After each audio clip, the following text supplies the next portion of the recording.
assim, com cara de japonês, não era japonês, mas brasileiro com cara de japonês, vamos dizer assim.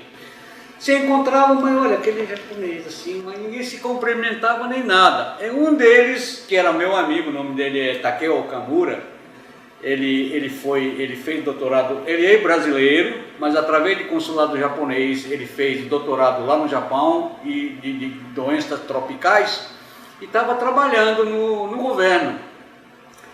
E na época a gente sempre se juntava para tomar uma cervejinha, ele disse, Tanabe, a gente acha muito triste de gente ver cara de japonês e nem se cumprimenta, então vamos fundar uma associação e chamar esse povo, pelo menos quando encontrar na rua a gente saber, né, ter como conversar e tal.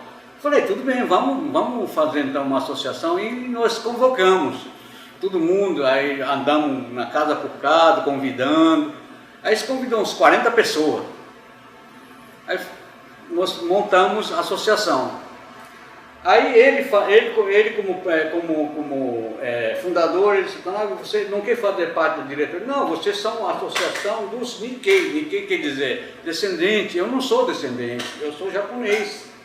Então eu não acho justo eu ser... não, mas o único que tem assim, um conhecimento melhor da cultura do Japão, e que fala realmente japonês correto, é você. Mas não, eu falo correto através dos meus pais, mas nunca fui nem na escola do Japão. Né? Então ele disse, não, tudo bem, mas faz a parte da diretoria.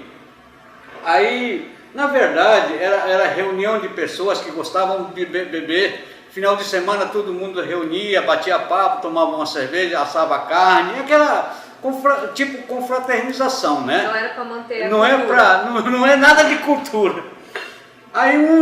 Aí gente batendo papo aqui, aí começou a surgir aquela febre de mangá, anime entre sociedade brasileira, e criança brasileira queria saber como funcionava aquilo, como era, porque quando você vê mangá, é uma cultura japonesa que usa muito a onomatopeia dentro da conversação.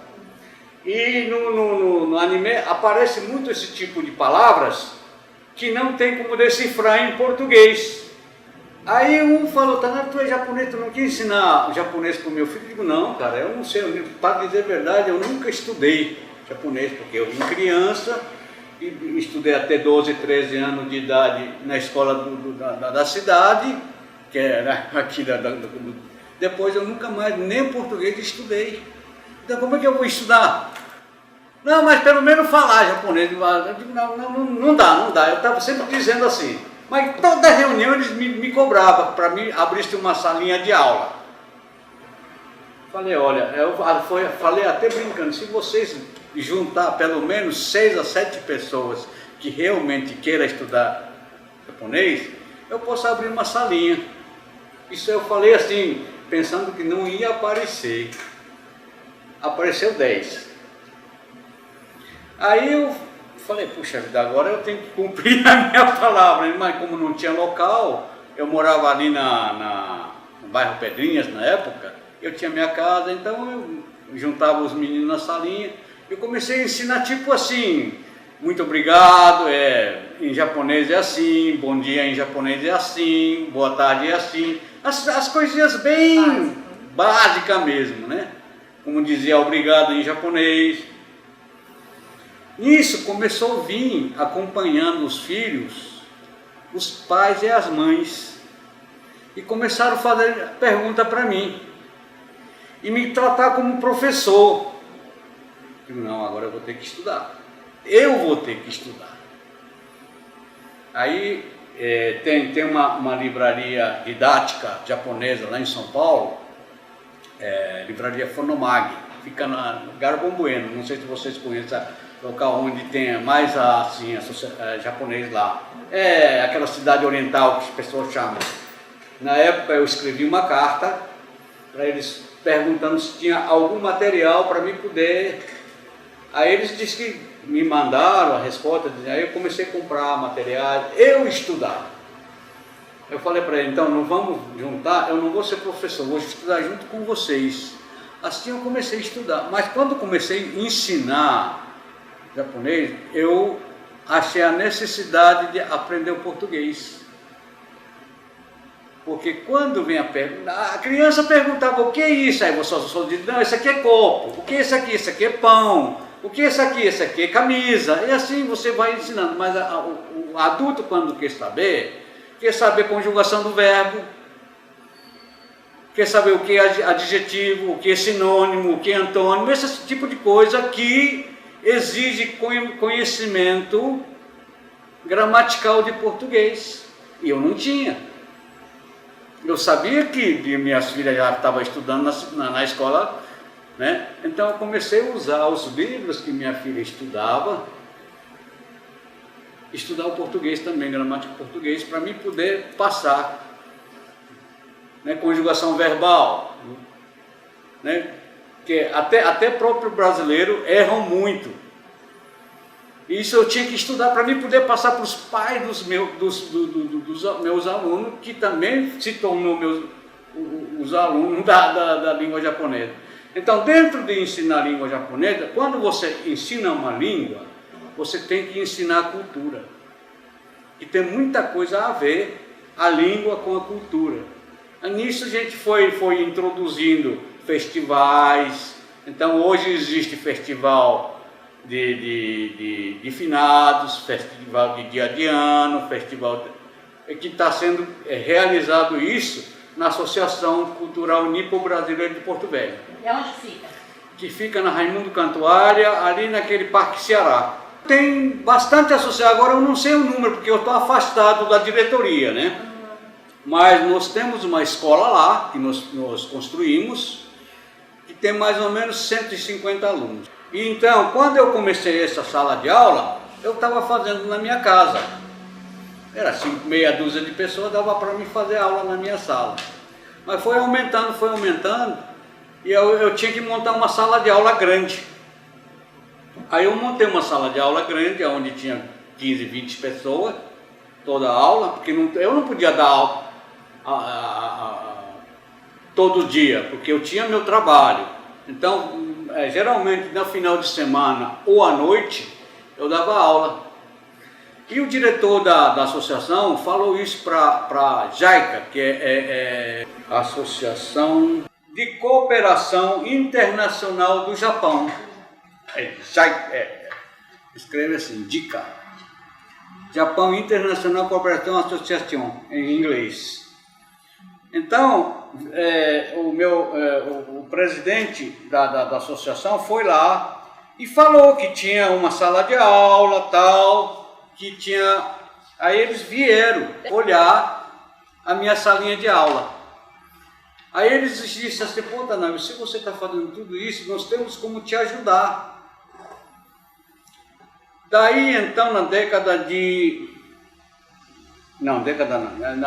ano de 2002, parece que, eles mandaram uma professora voluntária para me ajudar. E de lá para cá, cada 2 anos está trocando, e sempre tem uma professora lá do Japão dando aula aqui, nessa escola que nós construímos, que é mantido pelo governo japonês. Aí a minha sala de aula ainda continua aqui ao lado, que também tem uma dessas voluntárias gostou daqui, terminou o período dela, que é 2 anos, voltou para o Japão, aí voltou aqui de novo e está dando aula aqui junto comigo. Nós cobramos uma taxa de matrícula para poder a gente manter despesas, né? E a mensalidade. Então, só aqui na minha salinha deve ter uns 40 alunos. E na escola lá também tem 150, mais ou menos, aproximadamente 150 alunos que estudam a língua japonesa e a cultura também. E essa professora que está comigo agora, ela é instrutor de taiko, aquele tambor japonês. Nós montamos um grupo e esse grupo, elas são convidadas para fazer a apresentação em cada comemoração. Até outro dia foi numa comemoração do Estado, eles foram chamados para fazer a abertura. Olha, se começar a falar, eu acho que vai dias, viu? Mas assim, de momento assim, como começou a colônia, como até hoje continua, é mais ou menos isso. Agora tem minhas coisas do dia a dia, que é um pouco, não tem nada, eu acho que não tem nada. É paralelo. É a única coisa que eu posso afirmar aqui, essa aqui é minha terra. Eu sou japonês, mas considero, já moro 62 anos aqui, né? Então, não, mais de 62, 63 anos eu vou fazer já aqui no Brasil. Eu só morei no Japão 5 anos. Então, eu sou mais brasileiro do que japonês, eu adoro essa terra, tá certo, tem muita coisa errada ainda que tem que ser consertada, principalmente parte política, a gente sempre reclama muito disso, né? Mas eu adoro essa terra, e eu me considero, não sou nato, mas eu considero brasileiro. Eu só não me naturalizei até então, porque 30 anos atrás, acho que quando passou do militarismo para atual sistema do governo, começou a ir muitos políticos lá na colônia através de votos, porque político tinha que ter votos, né?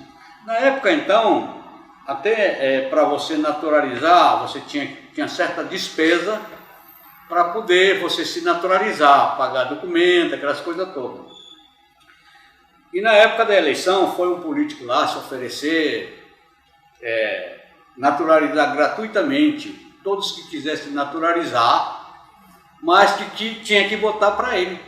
Alguns aproveitaram e naturalizaram, porque o montante do valor que tinha que gastar para naturalizar era significativo.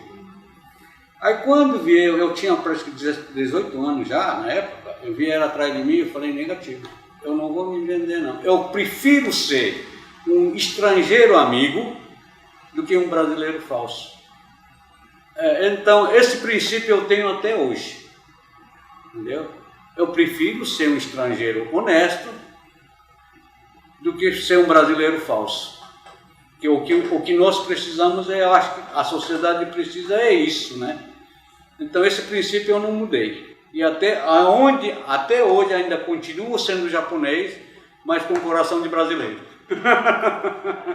Acho que sim.